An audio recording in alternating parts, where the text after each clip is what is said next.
Bonjour tout le monde. Bienvenue à cette deuxième journée de notre semaine Mieux vivre avec un cancer du sang. Nous vous présenterons aujourd'hui Mieux vivre avec une douleur persistante. Dans cette présentation, Joanie Mercier, psychologue clinicienne, vous présenterait la stratégie non pharmacologique pour vous aider à mieux gérer et mieux vivre avec votre douleur quotidienne. Je me nomme Samantha Dilulo. Je suis responsable du développement des ressources financières pour la campagne visionnaire à la Société de leucémie et lymphome du Canada. Je serai la modératrice de cet événement en ligne. La présentation durera environ 60 minutes et comprendra une période de questions et réponses à la fin. Puisque vous êtes nombreux et en mode silencieux, nous vous invitons tout le long de la présentation à écrire vos questions dans la zone de questions et réponses au bas de votre écran et nous vous les lirons à voix haute à la fin. En raison du grand nombre de participants et du temps limité, il se peut que nous ne soyons pas en mesure de répondre à toutes les questions. Notez également que notre conférencière ne peut pas répondre aux questions spécifiques sur l'état de la santé d'une personne. Soyez assurés que si nous ne répondrons pas à votre question pendant la présentation en direct, une responsable des services à la communauté vous contactera personnellement dans les jours suivants de la présentation. Prochaine diapo, s'il vous plaît. Merci. Nos responsables de services à la communauté sont là pour vous. Nous écoutons attentivement vos besoins, difficultés et préoccupations. Nous pouvons vous orienter vers des informations sur les cancers du sang et ou les traitements. Nous pouvons vous aider à prendre charge de vos soins et de vous référer vers des ressources et les services disponibles à la SLLC, ainsi que dans votre communauté. N'hésitez pas à communiquer avec nous. Prochaine diapo. Nous vous invitons à consulter notre site Internet cancerdusang.ca pour trouver toutes les ressources nécessaires pour vous aider à composer avec les effets secondaires du cancer et de ses traitements. L'objectif de notre site Internet est de mieux servir la communauté et d'offrir une meilleure expérience. Des sections distinctes sont disponibles pour vous, pour les proches aidants, pour les enfants, les adolescents et les jeunes adultes, pour les survivants, pour les personnes qui vivent avec un cancer du sang chronique, etc. Prochaine diapo. Nous présentons régulièrement des webdiffusions comme celui-ci sur différents sujets tout en lien avec les cancers du sang. Elles sont présentées par des spécialistes et sont accessibles sur notre site Internet. N'hésitez pas à les consulter. Prochaine diapo. Merci. Peut-être connaissez-vous notre appli santé?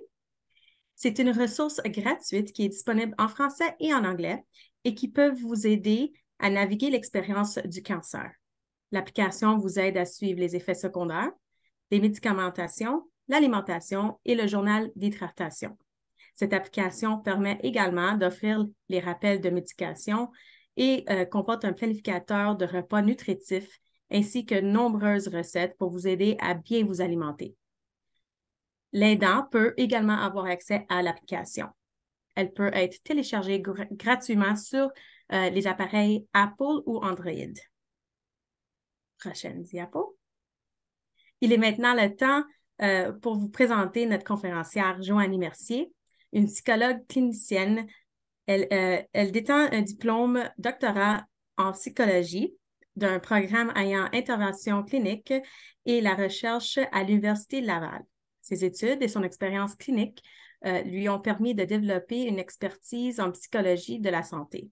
Pareillement, à sa pratique privée, elle travaille également comme psychologue au Centre interdisciplinaire en gestion de la douleur à l'Hôtel-Dieu de Lévis au sein de l'équipe réadaptation. Merci d'être avec nous aujourd'hui, Joanie. La parole est à vous.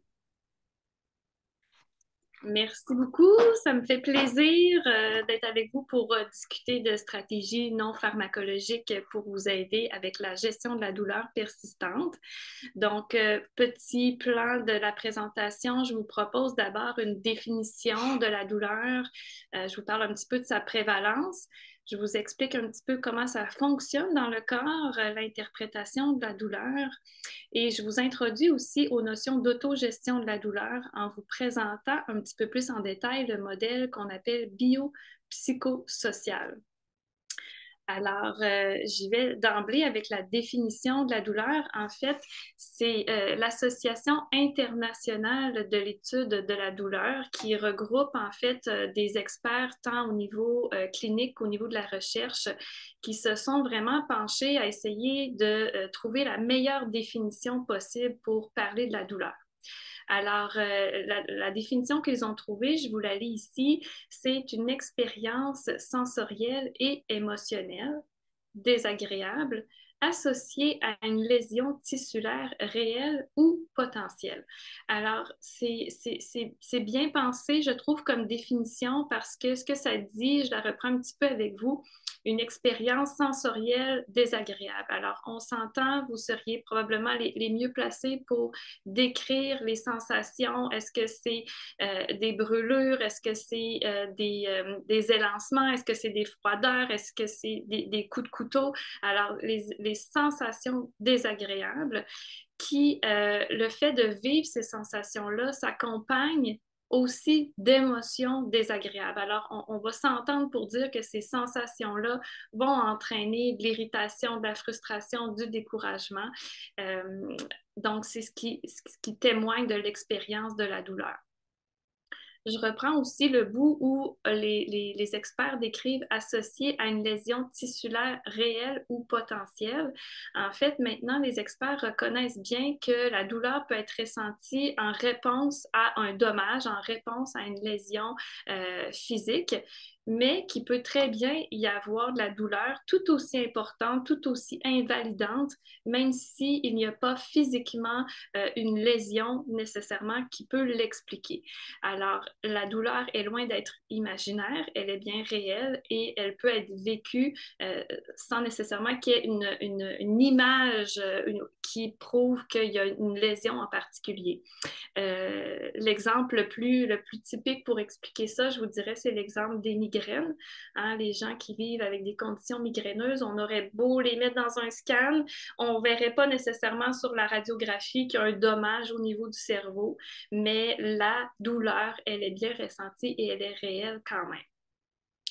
Alors, dans la définition, on dit aussi que la douleur, c'est une expérience qui est très personnelle d'une personne à l'autre et qui est influencée par différents facteurs qu'on a catégorisés en trois grandes catégories, les facteurs biologiques, psychologiques et sociaux, et c'est ce qu'on va regarder ensemble un petit peu plus loin. Alors, la douleur, c'est un symptôme qui est très prévalent. Alors, au Canada, dans la population en général, c'est une personne sur cinq qui vit avec une douleur qu'on dit persistante dans le temps, donc une douleur qui reste de façon continue dans le corps de la personne. Et chez les gens en population oncologique, c'est pratiquement le double de gens qui rapportent vivre avec des symptômes douloureux qui peuvent impacter leur qualité de vie. Je distingue ici deux types de douleurs, la douleur en phase aiguë et la douleur persistante. Alors aujourd'hui, on va vraiment parler de stratégie de gestion de la douleur persistante.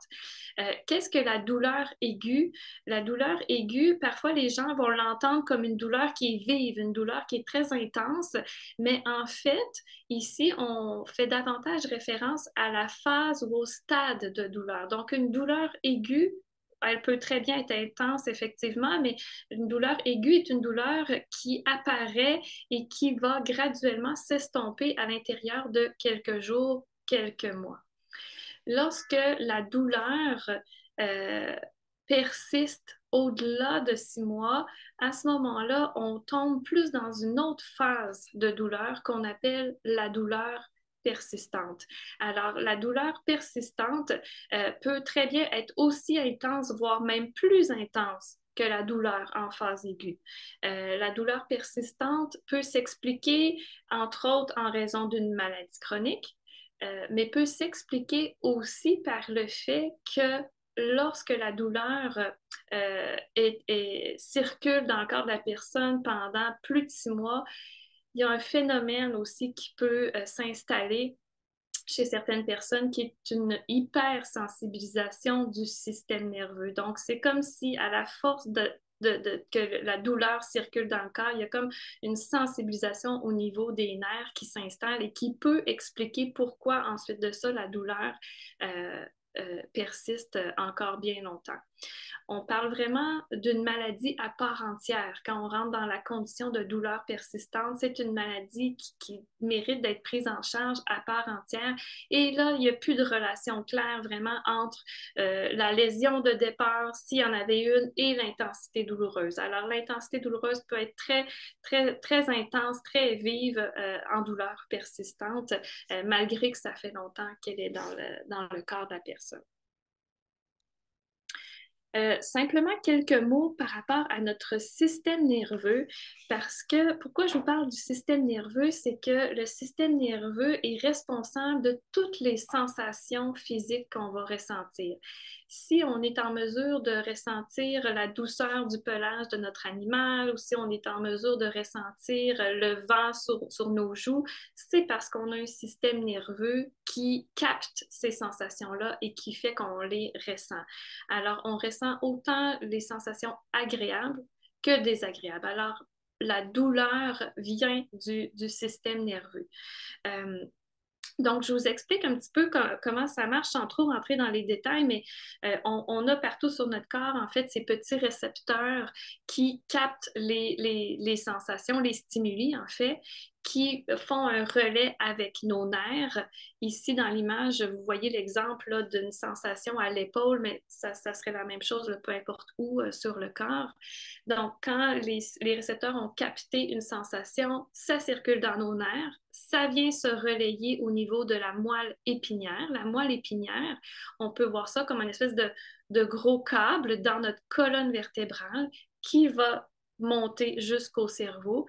Et dans le cerveau, à ce moment-là, le stimuli qui est en train de circuler traverse différentes zones d'analyse. Alors, il y a comme des relais obligatoires, si on veut, et cette sensation-là va traverser, entre autres, le centre d'interprétation, le centre des pensées, le centre des émotions, des souvenirs, des sensations. Et une fois que cette activation des nerfs-là a traversé tout ça, va redescendre encore une fois au niveau de la moelle épinière et va traverser ici un neurone. Je ne sais pas si vous voyez mon écran et la petite flèche qui bouge, mais dans le milieu de l'image, on a un petit neurone qui s'appelle le portillon.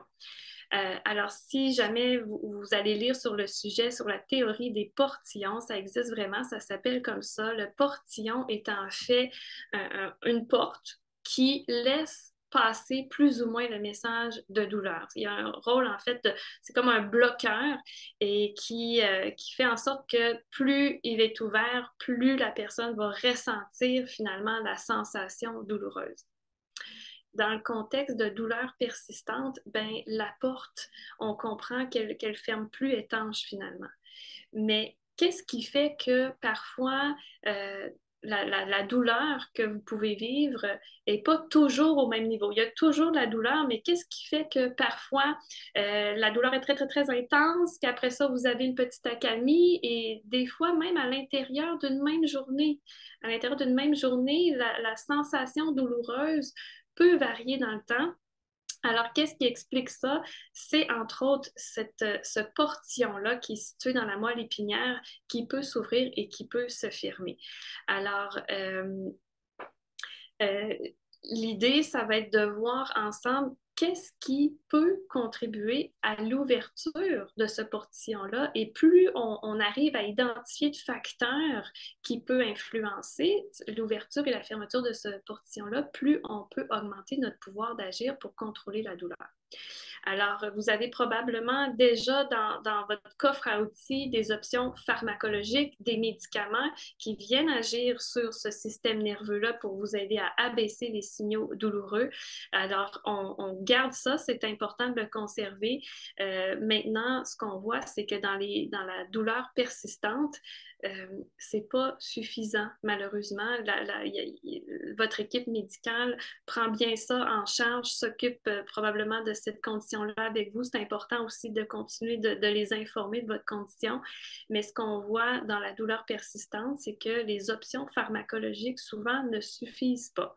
Alors, on va essayer de regarder ensemble au niveau des stratégies non pharmacologiques, qu'est-ce qu'on peut ajouter de plus que la médication pour essayer de faire une différence. Alors, le modèle biopsychosocial qu'on appelle, c'est le modèle reconnu dans le fond par l'Organisation mondiale de la santé. C'est le modèle de compréhension qui est le plus abouti pour vraiment essayer de mettre en lumière tout ce qui peut influencer le fait qu'on ressente plus ou moins de la douleur. Alors, je vais vous en parler dans quelques minutes. Je voulais juste vous faire un petit mot sur l'autogestion. C'est quoi ça veut dire, ça, de l'autogestion? En fait, ça veut dire utiliser les stratégies qui sont en votre pouvoir pour essayer de faire face à la douleur persistante et pour aider les gens à reprendre un sentiment de contrôle sur la douleur, pour ne pas avoir l'impression que ce soit la douleur qui mène leur vie, que ce soit la douleur qui guide complètement leur vie. L'autogestion vise à se réapproprier un certain pouvoir d'agir sur la douleur et mettre en place des actions qui peuvent vous aider à mieux contrôler la douleur. Alors, regardons plus en détail les facteurs biologiques. Alors là, je vous énumère un paquet de stratégies qui peuvent aider à mieux gérer la douleur. Évidemment, dans le cadre de la présentation, je n'aurai pas le temps de m'attarder à chacune de ces stratégies-là, mais ce que je vous invite à faire, c'est peut-être vraiment de noter qu'est-ce qui vous interpelle le plus au fil de la présentation, qu'est-ce que vous pensez qui pourrait s'appliquer à vous dans votre coffre à outils de gestion de la douleur et au besoin, ramener ça à votre équipe de soins qui pourra peut-être vous aider là, à personnaliser les interventions à votre situation. Alors, vous aurez compris que par rapport aux facteurs qui ouvrent et qui ferment notre porte, notre portillon qu'on discutait un petit peu plus tôt, bien, ce qui peut l'ouvrir, ce qui peut augmenter la douleur, eh bien, ce qui peut la fermer va être un petit peu l'inverse. Alors, on va regarder ça ensemble. Par rapport aux facteurs biologiques. Alors, on a entre autres la médication. Alors, la médication qui a pour objectif de diminuer la douleur, une médication qui est prise de façon non optimale peut contribuer à cette ouverture de porte-là. Alors, l'idée, c'est que dans la prescription de la médication, c'est déjà bien réfléchi à quel moment le prendre. Quelqu'un qui, par exemple, attendrait trop longtemps avant de prendre sa médication ou qui en prendrait trop, alors finalement, on viendrait dans une utilisation sous-optimale de la médication qui serait moins aidante au niveau d'une bonne gestion de la douleur. Un autre facteur qui peut favoriser la douleur, c'est l'insomnie. Alors, les symptômes d'insomnie qui sont très, très, très fréquents chez les gens qui ont de la douleur, hein, ça nuit à leur sommeil, la douleur, mais en même temps, ce que la littérature scientifique a montré aussi, c'est que de moins bien dormir augmente notre sensibilité à la douleur. Alors, il y a comme un cercle vicieux qui est là. Je pense que vous avez eu déjà une présentation sur le sommeil là, dans les derniers jours. Alors, probablement que vous avez vu déjà des stratégies qui peuvent vous aider. Donc, ce qui est intéressant de voir, c'est qu'il y a un paquet de stratégies aussi non pharmacologiques qui peuvent être efficaces pour augmenter la qualité du sommeil. Malgré la douleur. Donc, c'est des stratégies qui se sont montrées efficaces même chez des populations de gens qui ont un cancer ou qui ont de la douleur. Maintenant, on pense dans les autres facteurs biologiques, les mauvaises postures ou les faux mouvements, par exemple. Alors, hein, que vous l'avez peut-être même déjà remarqué avant d'avoir de la douleur persistante, mais quand on adopte une mauvaise posture, qu'est-ce que ça fait? Bien, ça crée des tensions, puis on peut avoir un petit peu plus de douleur. Puis en fait, tous ces facteurs-là, petite parenthèse, mais c'est vrai pour tout le monde, hein, pour monsieur, madame, tout le monde, toutes les variables qu'on va discuter aujourd'hui peuvent contribuer à augmenter la douleur chez monsieur, madame, tout le monde. L'affaire, c'est que quand il y a déjà de la douleur persistante chez quelqu'un, puis qu'on ajoute une tension associée à une mauvaise posture, par exemple, ben en fait, ça peut être un facteur qui vient aggraver significativement la douleur qui est déjà là. Alors, si on n'a pas de douleur persistante, puis qu'on adopte une mauvaise posture, on va se dire, bon, ben, je vais avoir des courbatures, je vais avoir des tensions, quelques jours, ça va passer, je m'en inquiète pas trop. Mais quand on a de la douleur persistante qui est là, ben, ça devient important de s'en préoccuper encore plus parce que ça peut être parfois un facteur qui vient contribuer significativement à augmenter le volume global de douleur. Maintenant, on a aussi le dosage dans les activités. Donc, trop faire d'activités ou pas faire assez d'activités serait associé à des facteurs qui peuvent contribuer à la douleur. C'est vraiment tout un défi de trouver un bon dosage dans les activités. Donc, c'est une stratégie que je vais vraiment prendre le temps de détailler avec vous là, dans les prochaines minutes. Donc, j'y reviens. Simplement pour terminer dans la vue globale des facteurs biologiques qui contribuent à la douleur, on a aussi le fait d'être inactif qui peut favoriser un petit peu de déconditionnement physique, la tension musculaire, et le pendant de ça qui pourrait aider à diminuer la douleur, donc de faire des activités physiques selon ses capacités, adaptées à la condition, ou pratiquer des exercices de relaxation. Ça aussi, je vous en reviens avec un petit peu plus de détails là, bientôt.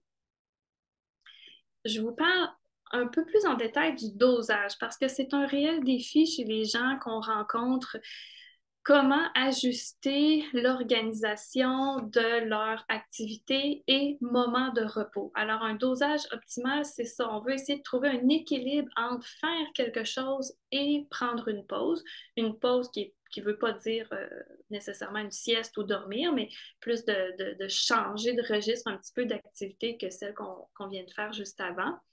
Donc, souvent, ce qu'on va encourager, nous, les patients, ça va être de reprendre un agenda, reprendre un calendrier en quelque sorte pour essayer d'avoir une vue d'ensemble pour planifier davantage vos semaines. Si, par exemple, vous avez une semaine où vous avez déjà un paquet de rendez-vous médicaux, d'avoir un petit peu la vue d'ensemble de ça, peut-être vous aidera à être un petit peu plus stratégique et vous dire, c'est peut-être pas le moment de me rajouter un paquet de rendez-vous personnels en plus de ceux que j'ai déjà à l'horaire.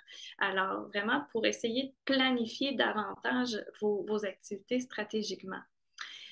Souvent, on a des gens qui vont nous dire je peux plus rien me prévoir à l'avance, je ne sais pas comment je vais me sentir, c'est la douleur qui décide pour moi.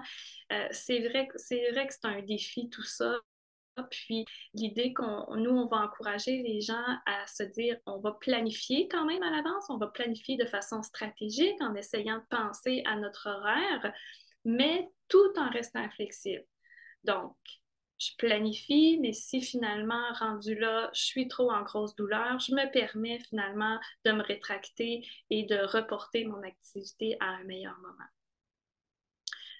Un truc pour aider les gens dans le respect de leur dosage est aussi d'utiliser l'échelle numérique de la douleur et de s'auto-évaluer avant de commencer une activité, pendant et après aussi.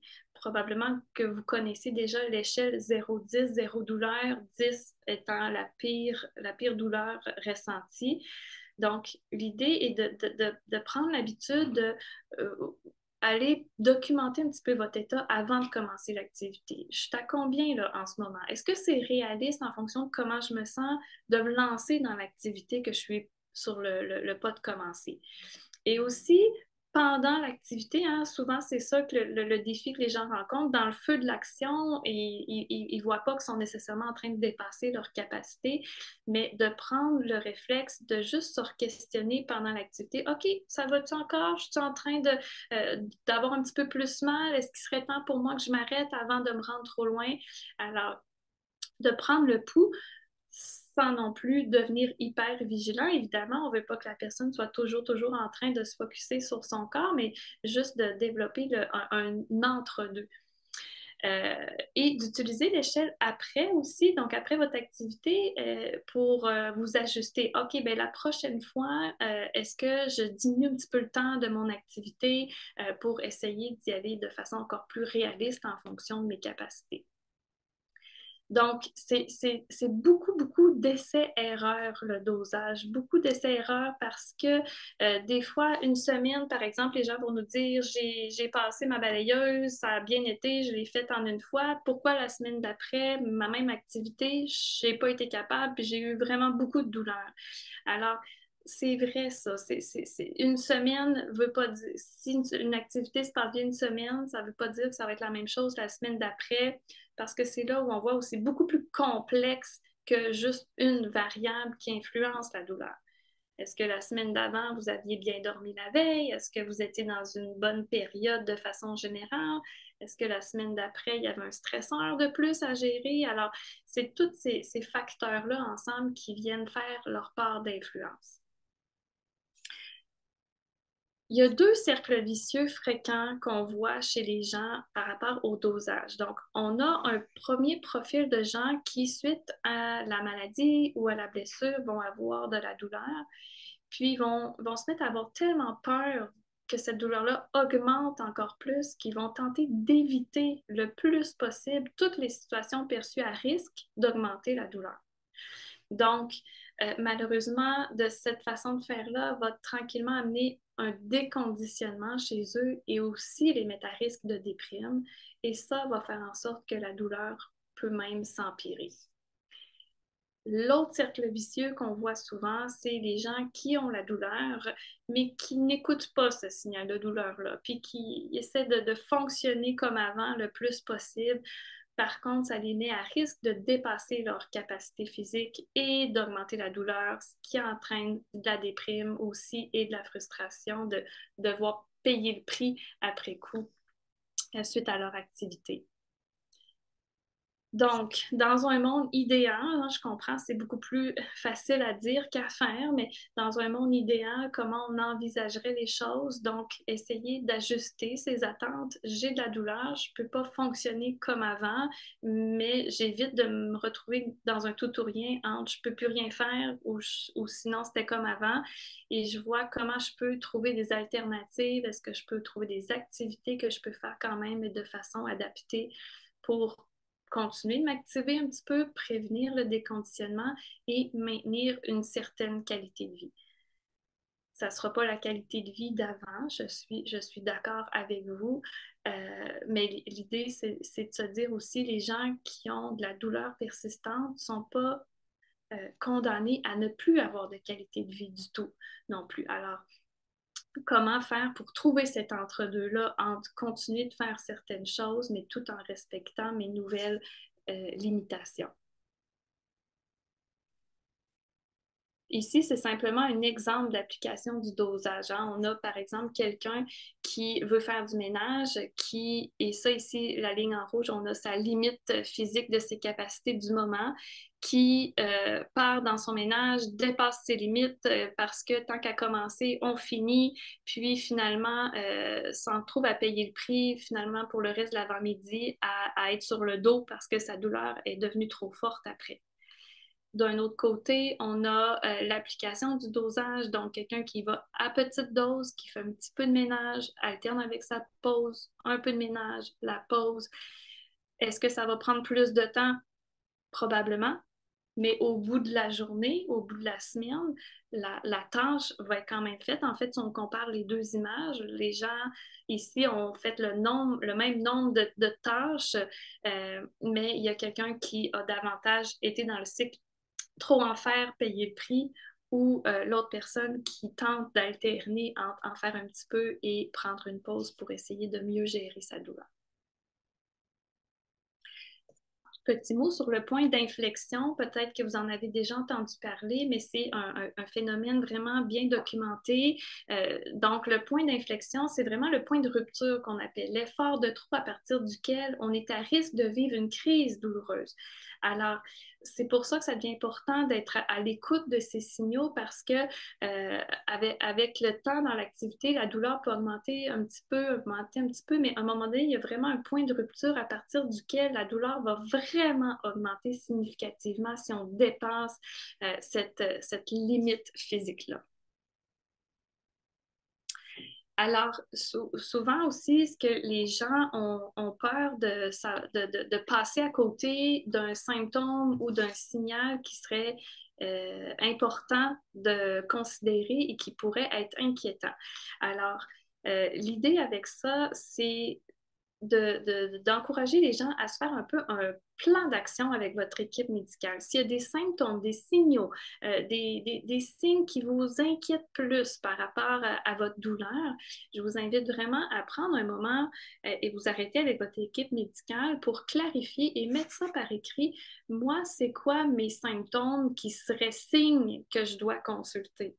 Puis aussi, à partir de combien de temps, quand ça dure, je dois m'en inquiéter? Si ça arrive, qui je dois contacter en premier. Donc, vraiment de se clarifier ce plan de match-là pour vous aider à vous y référer si jamais vous avez de la douleur qui augmente. Ça se peut très bien aussi que la douleur qui augmente soit en réponse à un dépassement des limites et que en même temps, c'est un petit peu rassurant dans un sens de se dire que la douleur est plus forte, pas nécessairement parce que la maladie s'empire ou parce que ma douleur s'empire de façon générale, mais qu'il y a une vague de crise douloureuse à passer et le niveau de base de douleur va revenir après que cette vague-là ait été traversée. Alors, si ça, c'est des choses qui vous inquiètent, moi, je vous invite vraiment à mettre un plan d'action clair avec votre équipe médicale pour savoir quand est-ce que c'est le temps d'agir ou non. Je fais souvent l'exemple parallèle avec les gens qui ont des allergies sévères. Est-ce que les gens qui ont des allergies sévères doivent s'empêcher de manger, qui ne doivent plus du tout manger à l'extérieur de leur maison? Non, mais c'est certain que c'est clair pour eux qu'ils doivent savoir c'est quoi les signaux à connaître pour savoir si je dois m'injecter l'épipène. Alors, c'est de faire cette nuance-là. Plus ça va être clair pour vous, plus vous allez être en mesure aussi de vous rassurer lorsque la douleur va augmenter. Voilà, ici, je passe rapidement, mais c'est simplement un exemple des fois qu'on invite les gens à prendre un peu une longueur d'avance sur leur douleur, puis réfléchir qu'est-ce qui est déjà possible pour vous de faire quand vous avez une douleur qui est tolérable, une bonne journée, quand vous avez une douleur modérée ou quand vraiment là, c'est une mauvaise journée puis que la douleur est très forte. Donc, pour avoir déjà en tête un petit peu les alternatives au niveau des activités qui sont réalistes de faire dans chacune de ces catégories de douleurs. Petit mot sur la relaxation, méditation, respiration profonde parce que c'est une stratégie prouvée efficace pour aider les gens à gérer la douleur, à gérer aussi leurs émotions, favoriser le sommeil. Le rationnel est très simple. En arrière de ça, hein, on ne peut pas être en même temps tendu et détendu.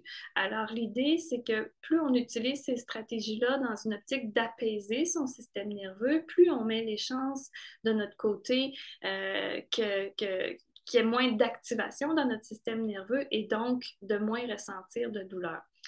Je souhaite en parler un petit peu parce que souvent, les gens vont avoir le réflexe d'utiliser ces stratégies-là dans un moment où ils vont être en grande, grande douleur ou quand ils vont être très stressés, par exemple.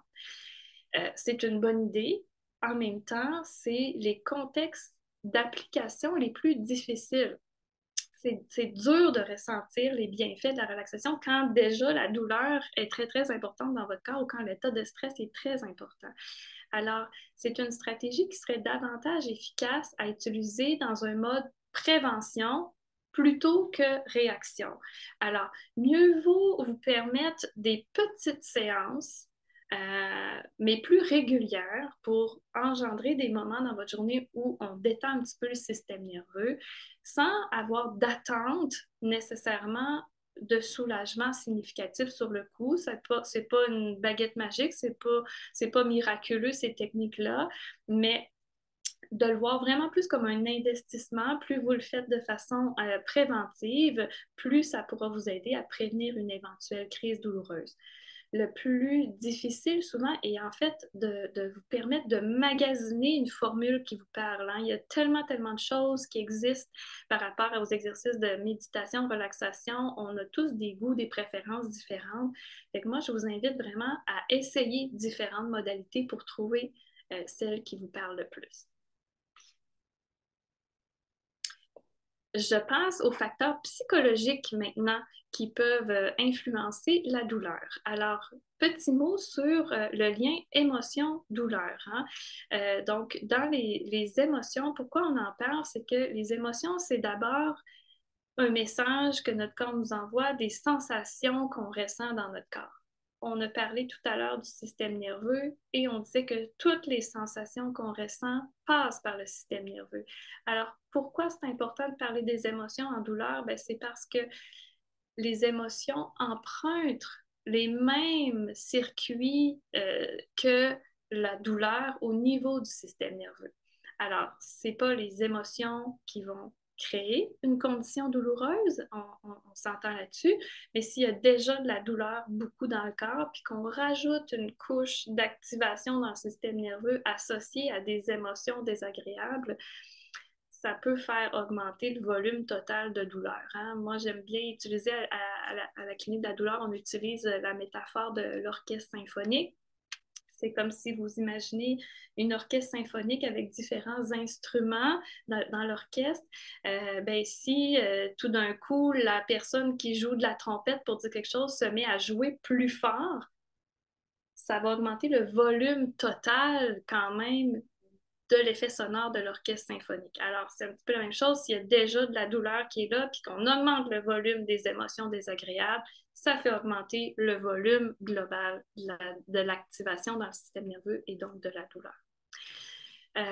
Alors, les émotions, que ce soit le stress, que ce soit la frustration, que ce soit du découragement, de la déprime, de la tristesse, de la culpabilité, c'est de ça on parle. Ici, je mets d'autres exemples qui peuvent favoriser les émotions désagréables. Alors, j'ai mis les exigences personnelles élevées, les gens qui se mettent beaucoup de pression sur les épaules.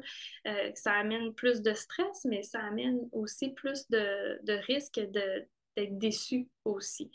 Les gens qui peuvent avoir tendance à se comparer avec leur fonctionnement antérieur, qui se placent dans une position d'attente. Qu'est-ce qu'on entend par là? Les gens qui vont plutôt se dire, je vais attendre d'avoir moins mal avant de reprendre mes objectifs de vie. Alors, on comprend, c'est légitime. En même temps, la position d'attente peut devenir longue, peut devenir décourageante et donc favoriser les signaux douloureux. On a aussi les gens qui sont plus réactifs au sentiment d'injustice, les gens qui ont beaucoup peur d'aggraver la douleur ou qui deviennent hyper vigilants à leurs symptômes. Donc, qu'est-ce qui peut contribuer à fermer un petit peu notre portillon au niveau psychologique? Qu'est-ce qui peut faire une différence dans les stratégies à votre portée de main pour essayer de mieux gérer la douleur? Alors, on a bien sûr l'inverse de ce qu'on vient de voir, les émotions agréables. Alors, c'est vrai, hein, ça va dans les deux sens. Les émotions passent dans le système nerveux, les émotions agréables vont naturellement favoriser une libération des hormones d'endorphine ou de dopamine qui peuvent agir comme des antidouleurs naturels. Donc, je vous parle un petit peu plus en détail de la gestion des émotions parce que c'est une stratégie importante. Alors, je voulais détailler là, un petit peu plus loin. Pardon, j'ai oublié que j'avais une diapo juste avant sur un petit peu notre cercle vicieux, notre triangle ici qu'on appelle notre triangle infernal de la douleur. En fait, probablement que la majorité d'entre vous aviez déjà remarqué que la douleur affecte notre morale, affecte notre humeur. Hein? On peut se sentir plus irritable, voir la mèche plus courte quand on a mal. La douleur peut affecter le sommeil également. Quand on dort moins bien, on peut aussi encore plus être de mauvaise humeur. Et quand on est de mauvaise humeur, qu'on gère des stresseurs, que ça amène de la tension musculaire, ben, ça peut ça aussi augmenter la douleur. Et donc, vous avez vu, on en a parlé tantôt aussi pour le sommeil, il y a vraiment des liens bidirectionnels entre ces trois grandes catégories de facteurs-là. Donc, pourquoi je voulais en parler un petit peu, c'est pour illustrer notre pouvoir d'agir. C'est que la douleur, bon, on n'a peut-être pas directement là-dessus tout le pouvoir qu'on voudrait avec les options, entre autres, pharmacologiques, mais on a un pouvoir sur le moral, sur l'amélioration de l'humeur et sur l'amélioration du sommeil. Alors, ça vaut la peine de rentrer dans ces autres catégorie de stratégie-là pour essayer d'avoir un effet sur la douleur totale. Alors, par rapport à la gestion des émotions, j'en parle un petit peu de façon plus précise. Alors, qu'est-ce qu'on veut dire par gérer ses émotions? Je trouvais important de dire ici, gérer, ça ne veut pas dire de ne plus vivre d'émotions ou de ne pas ressentir ses émotions. Au contraire, gérer veut dire qu'on reconnaît qu'on a des émotions, on est humain, c'est normal et tout le monde en vit. Et gérer veut dire comprendre aussi le message derrière cette émotion-là et les exprimer adéquatement, nos émotions. Alors, toutes les émotions sont légitimes, tout le monde a le droit de les vivre, de les ressentir. J'ai le droit de vivre de la colère aussi, comme tout le monde, mais ça ne me donne pas le droit d'aller scratcher les chars dans le parking. Alors, comment on va la vivre, cette émotion-là? Il y a des façons plus saines que d'autres de les exprimer, mais à la base, les émotions en tant que telles sont tout à fait adéquates et humaines.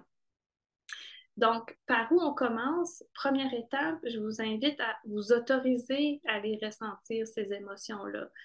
C'est désagréable. Ça crée un inconfort de ressentir nos émotions désagréables, mais ici, c'est de se rappeler que cet inconfort-là est tout à fait humain, normal, mais pas nécessairement dangereux. Deuxième étape, stop. Hein, vous ressentez une émotion qui est forte. Alors, je vous invite à juste garder en tête, OK, stop, pour justement vous permettre de respirer un petit peu et vous mettre en place des premières stratégies là, qui pourraient vous aider à calmer l'intensité émotionnelle. Donc, je vous mets une liste ici. Je vois le temps qui file vite, alors je vous laisserai un petit peu plus le lire. Mais troisième étape, on essaie de calmer un petit peu cette vague émotionnelle-là parce que notre côté rationnel, quand l'émotion est forte, il n'est juste pas accessible pour l'instant. Donc, première chose, ça va être d'essayer de calmer un petit peu cette intensité émotionnelle-là pour ne pas s'arrêter là, mais pour revenir ensuite à essayer de comprendre, OK, qu'est-ce qui se passe? C'est quoi les émotions que j'ai vécues? Qu'est-ce qui me dérange réellement dans cette situation-là? Est-ce que c'est un problème réel ou c'est un problème qui n'est pas encore arrivé que je suis en train de m'inquiéter? Est-ce que c'est vraiment dangereux ou c'est désagréable? Je vous invite aussi à vous poser la question, est-ce que j'ai un pouvoir ou non sur la situation? Alors, j'ai mis ici en une image un petit peu qu'est-ce qui est davantage sous notre contrôle, puis qu'est-ce qui n'est pas sur notre contrôle. Alors, l'idée va être d'identifier est-ce que j'ai un pouvoir? Si oui, je peux prendre action. Si je n'ai pas de pouvoir là-dessus, peut-être qu'on va envisager plus une réaction de lâcher prise à ce moment-là. Alors, une fois qu'on a davantage analysé un petit peu plus qu'est-ce qu'on a vécu, l'autre étape serait de se dire, ben maintenant, comment je réagis? Qu'est-ce que je fais avec le message que mon corps m'a envoyé comme émotion? Alors, j'ai mis différentes stratégies. C'est sûr que ce n'est pas exhaustif ici, mais l'idée, c'est de mettre en application quelque chose qui va vous aider à retrouver l'équilibre émotionnel. Et éventuellement, ces stratégies-là deviennent en quelque sorte les facteurs à maintenir pour prévenir d'éventuelles crises émotionnelles. Alors, finalement, j'arrive aux facteurs sociaux aussi très important à prendre en compte dans la douleur. Qu'est-ce qui peut favoriser une augmentation de la douleur? Alors évidemment, quand on pense aux conflits qu'on peut vivre avec les autres, l'impression d'être incompris, d'avoir peu de soutien, d'avoir peur du jugement des autres aussi. Alors, c'est tous des facteurs qui, vous aurez compris, font une influence sur les émotions désagréables et qui peuvent augmenter la douleur. Alors, qu'est-ce qui est à votre portée de main pour essayer de faire une différence là-dessus? Favoriser les relations interpersonnelles satisfaisantes, accorder plus d'importance à ça, diminuer l'importance accordée aux relations où vous vous sentez moins bien, communiquer vos besoins, communiquer vos limites.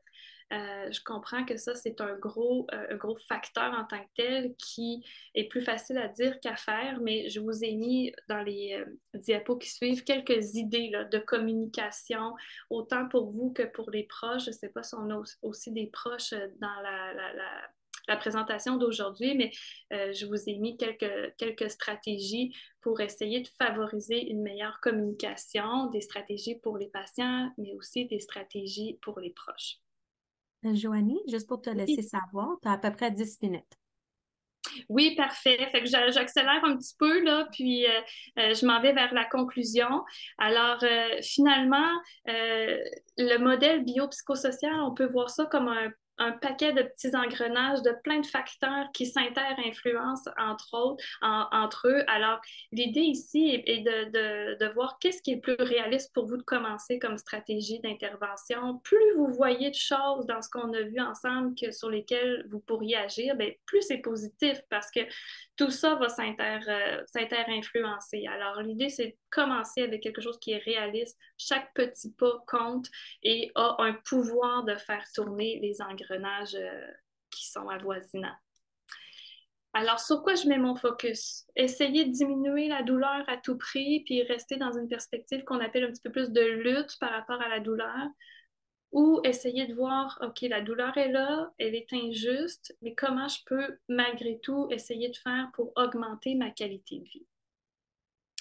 Un petit mot ici, parenthèse sur l'acceptation, qui est des fois un mot qui est mal entendu par certaines personnes. Donc, l'acceptation qui ne veut pas dire abandonner ou plus trouver de solution médicale pour soulager ses douleurs, mais qui veut plutôt dire accepter la réalité actuelle, que c'est difficile, que je garde espoir de trouver des solutions qui vont m'aider à soulager ma douleur, mais qu'est-ce que je peux faire aussi en même temps pour continuer de vivre, continuer d'augmenter ma qualité de vie.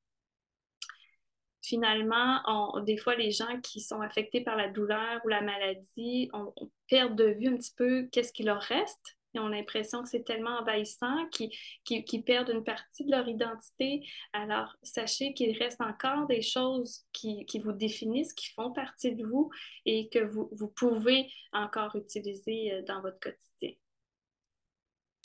Alors, en résumé, la douleur, c'est un symptôme qui est vraiment très, très multifactoriel. On peut apprendre à mieux se connaître, à mieux identifier nos facteurs qui influencent nos signaux douloureux pour mieux agir et prendre action sur des moyens biologiques, psychologiques et sociaux pour mieux contrôler la douleur.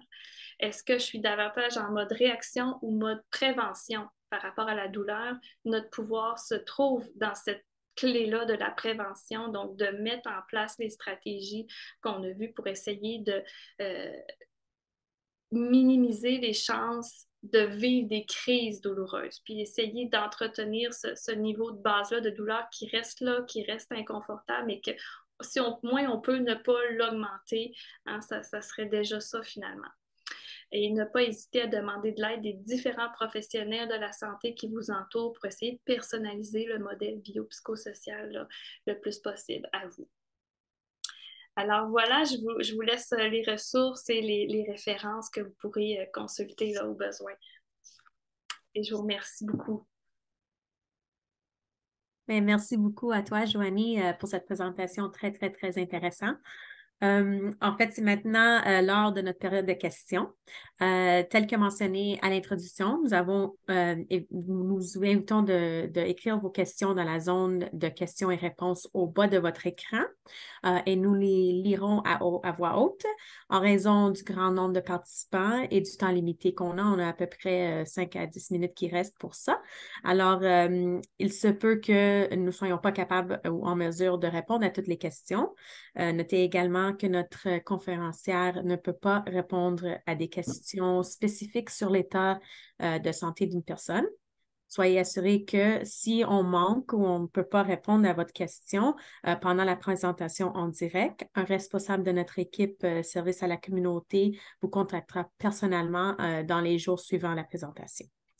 Alors, pendant la présentation, quelqu'un entre nous a demandé si on va recevoir une copie de la présentation. Alors, nous tenons donc à vous rassurer que vous recevez tous automatiquement l'enregistrement de cette présentation à la fin. Alors, Joanie, moi, ici, j'ai déjà une question qu'on peut répondre. Alors, la première question, c'est est-ce qu'il y a des douleurs spécifiques à la greffe de moelle osseuse? Oh, c'est une bonne question qui me sort un peu de ma zone de confort, je vous avoue. Probablement, pour ce qui est des causes de l'origine des douleurs, je vous invite plus à vous référer à votre équipe traitante, probablement votre oncologue, votre infirmière de liaison si vous en avez une. Mais à prime abord, évidemment que ça doit être une condition qui peut être susceptible d'engendrer des douleurs, là, mais je ne pourrais pas vous répondre davantage. Merci. J'ai une autre question aussi. C'est comment poser avec une douleur qui est présente 24 heures par jour, 7 jours par semaine? Oui, ben en fait, ça peut peut-être même faire un parallèle avec la question juste avant. En fait, c'est que peu importe la cause de la douleur au final, tous les types de douleurs vont être ressentis par le système nerveux central. Alors, ce qu'on peut faire pour nous aider à vivre avec la douleur, c'est vraiment d'utiliser le maximum de stratégies qu'on a pu voir dans le cadre de la présentation. Alors, quand la douleur est là 24 heures par jour, 7 jours sur 7, c'est extrêmement difficile. C'est ça de la douleur persistante, hein? C'est une douleur qui ne lâche pas et qui est là de façon quotidienne pendant plus de 6 mois, voire même des années. Alors, c'est tout un défi de, de revoir des habitudes, de revoir qu'est-ce qui est quand même possible de faire comme activité, comme objectif de vie malgré cette douleur-là. Alors, ce que je dirais à cette personne-là, c'est que chaque petit pas compte, hein. Donc, de reprendre la présentation, de regarder les facteurs biologiques, psychologiques, sociaux, ne serait-ce que d'en cibler un. Où est-ce que je me vois commencer à faire une petite étape? Est-ce que c'est d'augmenter ma technique de relaxation en 5 minutes 3 fois par jour? C'est déjà un grand pas. Alors, on commence comme ça avec une petite étape là. Après ça, une autre petite étape, peut-être que je pourrais essayer de davantage reprendre contact avec une personne de qui je m'ennuie pour essayer de me changer les idées un petit peu. Alors, ça va être tous ces petits engrenages-là, finalement, au bout du compte, qui vont pouvoir aider à davantage reprendre le contrôle sur la condition douloureuse. Parfait, merci. Et la dernière question qu'on a ici aujourd'hui, c'est comment nos proches peuvent nous aider à gérer notre douleur? Ben oui, le rôle des proches qui est super important parce que comme on l'a vu dans la sphère sociale, c'est vraiment documenté scientifiquement hein, que le soutien, le fait d'avoir un bon soutien de quelqu'un qui comprend la condition, c'est apaisant pour le système nerveux et ça l'aide à gérer la douleur. Donc, ne pas sous-estimer juste le fait d'être présent, juste le fait d'écouter la personne qui a de la douleur, juste le fait de comprendre que même si c'est pas écrit dans son front qu'elle a mal tout le temps, que c'est vraiment ça sa réalité. Donc, ce que les proches peuvent faire, c'est ça, c'est vraiment de continuer de croire la personne, de la valider dans son expérience, l'encourager à se changer un petit peu les idées en fonction de ses limites de ses capacités aussi. Peut-être, ce que je dirais aux proches aussi, c'est demander à la personne qu'est-ce qui t'aiderait le plus, qu'est-ce que je peux faire qui ferait une différence pour toi. Merci. On a aussi une très belle commentaire de Lise. Merci, Joanie, a dit. Il est très important de se prédécider soin de sa santé mentale dans la maladie. N'hésitez pas à chercher l'aide nécessaire. Euh, Puis elle parle aussi un peu de yoga, puis qu'elle suit des cours de yoga. Puis il y a des classes pour les gens qui souffrent du fibromyalgie. Puis prenez soin de vous. Fait que merci Lise pour ta belle commentaire. Alors, on peut passer à la prochaine diapo, s'il vous plaît. Oui.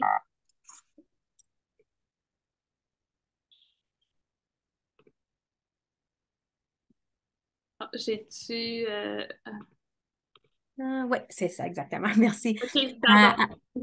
Alors, notre événement Mieux vivre avec un cancer du sang se poursuit. Nous vous invitons aux prochaines présentations dans les prochains jours. Alors, aujourd'hui, à 14 heures, on a Vivre avec un cancer chronique, gérer les défis au quotidien. Euh, alors, on a aussi du soutien pour les proches aidants. Demain, mercredi le 22 novembre à 11 heures. Et finalement, la médecine intégrative pour une vision globale de la santé qui va se prendre place jeudi le 23 novembre à 15 heures. Et on peut passer à la prochaine diapo, s'il vous plaît. Et aussi en décembre, il va y avoir 2 autres web-diffusions qui vont être disponibles pour vous. Zoom sur l'expérience traitement de CAR-T le 4 décembre à 18h30 et les nouvelles lignes directrices dans les traitements de la LLC le 5 décembre à 16h. Et pour vous inscrire, c'est simplement d'aller sur notre site internet cancerdusang.ca. Et prochaine diapo, s'il vous plaît. Alors, cet événement et tous nos événements de la semaine ont été rendus possibles grâce au soutien de ces compagnies ici. Alors, AbbVie, AstraZeneca, Bigen, Bristol Myers Squibb, GSK, excuse-moi, Janssen, Jazz Pharmaceutical et Kite, a Gilead Company. La prochaine diapo. Alors, avant de vous quitter, j'aimerais vous rappeler que nous sommes là pour vous. Si vous êtes à la recherche de ressources ou de soutien, n'hésitez pas à communiquer avec nous par courriel ou en composant le 1-833-222-4884